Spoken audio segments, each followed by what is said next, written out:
Felicito la idea de fer aquesta marató perquè és una manera d'incorporar-se en coses que habitualment no tenim temps d'entrar-hi. Jo llegiré un fragment d'un llibre de la Biblioteca Personal de Joan Miró i es tracta del poeta assassiner de Guillaume Apollinaire, que diuen que Miró llegia quan el temps dels 4 anys que va estar fent el servei militar. Miró no va coincidir amb Apollinaire, Miró arribava a París als anys 20, Apollinaire va morir el 1918, però va ser un dels poetes que junt amb Rimbaud, Baudelaire, Lautréamont, per als quals es va interessar molt. Apollinaire era poeta, era escriptor i era crític d'art, i les seves crítiques van influir molt en tots els artistes de l'època. El terme surrealisme, cubisme, són de la seva collita, o sigui, els va imprimir ell. El poeta assassiner és un recull de contes que va escriure Apollinaire i que expliquen les penalitats de Cronia Mental, que era un poeta maleït. Això dels poetes maleïts en aquell moment tenia molta arrel. I llegiré un fragment del primer conte homònim en què es descriu la visita de Cronia Mental al taller d'un artista que diuen que potser si aquest artista era Picasso, que Picasso va tenir molta relació amb Marc Jacob i Apollinaire, i a través d'ells Apollinaire va conèixer la Marie Laurencin, que és una pintora també vinculada amb Barcelona en aquells anys.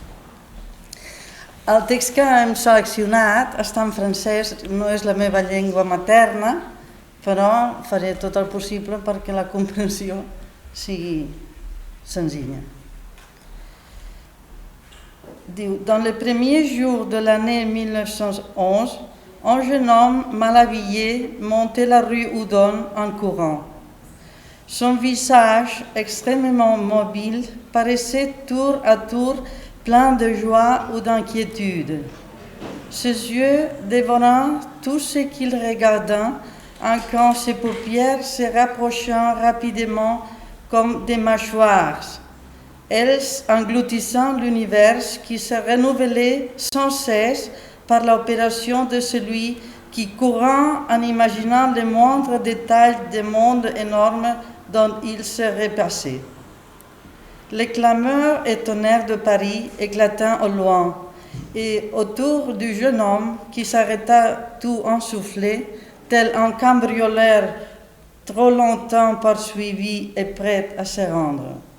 Ces clameurs, ces bruits indiquant bien que des ennemis étaient sur le point de l'attaquer comme un voleur. Sa bouche et son regard exprimèrent la ruse.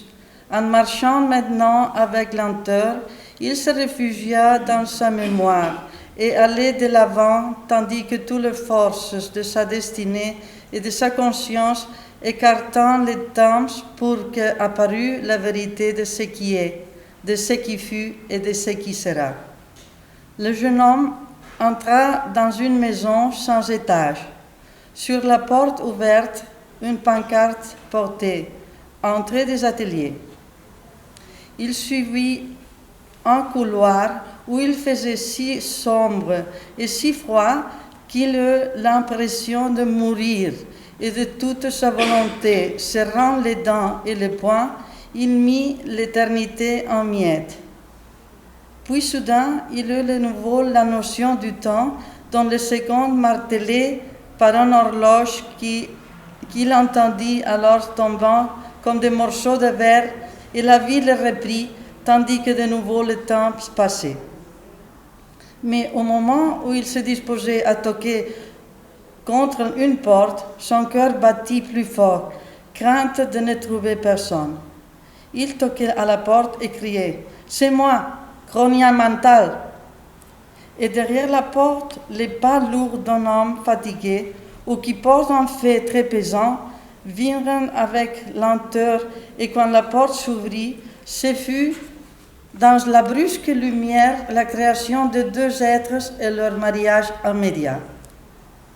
Dans l'atelier, semblable à une étable, un innombrable troupeau gisait éparpillé, c'étant les tableaux endormis, et le pâtre qui les gardait souriait à son ami. Sur une étagère, des livres jaunes empilés simulant des mottes de beurre, et repoussant la porte mal jointe, le vin amenait là des êtres inconnus qui se plaignaient à tout petits cris au nom de toutes les douleurs.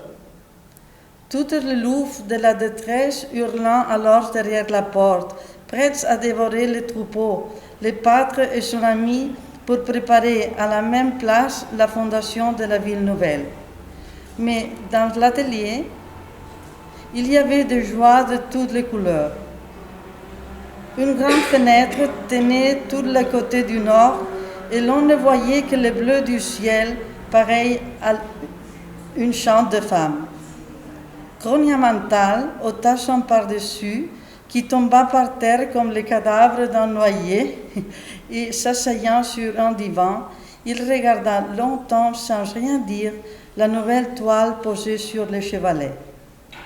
Vêtu de toile bleue et les pieds nus, le peintre regardait aussi le tableau, où dans la brume glaciale, deux femmes se souvenaient.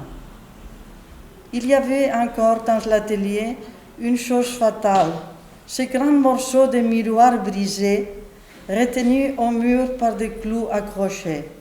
C'était une insondable mer morte, verticale et au fond de laquelle une fausse vie animait ce qui n'existait pas.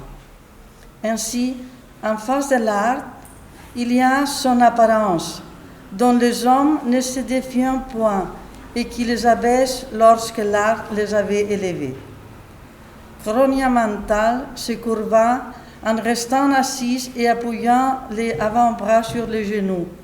Il détourna les yeux de la peinture pour les porter sur une pancarte jetée à terre, sur laquelle était tracé au pinceau l'avertissement suivant.